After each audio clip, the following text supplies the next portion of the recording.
ডাকাতি করা এটা চলুন না। কালকে আমি নাটোর থেকে পাবনার রাস্তায় ডাকাতের কবলে পড়েছিলাম, কিন্তু আমার মনে হয় 8-10 মিনিটের কারণে আল্লাহ আমাদের বাঁচিয়ে দিয়েছে। আমরা এসে দেখি গাড়ি ব্রেক করা, গাছ ফেলা, আমরা কাজ মাস করে মনে হয় চলে গেছে, তারপরে আমরা ঢুকেছি। আর একটু আগে আসলে আমারও খবর ছিল, কিছু না কিছু হলো, অন্তত মোবাইল গুলো তো নিয়ে নিত, বলতো হুজুর দোয়া করি। জেলে যাওয়ার আগে 19 সালে সেদিন পাবনা থেকে লালন ব্রিজ পার হয়েই কেবল মাঠের ভেতরে, আর দেখি গাছ ফেলে দিতেছে, গাড়ি থেমে গেল। ড্রাইভার আমাদের বলছে হুজুর মুখ বের করেন, আপনাকে দেখলে হয়তো ওদের দয়া হতে পারে। ও আল্লাহ, মুখ বের করে দেখছি, বলছে যা আছে দিন।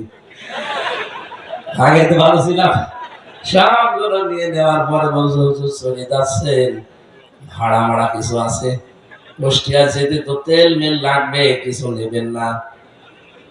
তেলও তো নেওয়া লাগবে। শেষে 500 টাকা বের করে বলছে যে তেল কিনে চলে যান, বেশি দূর নেই।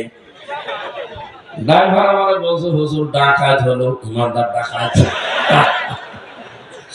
ইমানদার ডাকাত।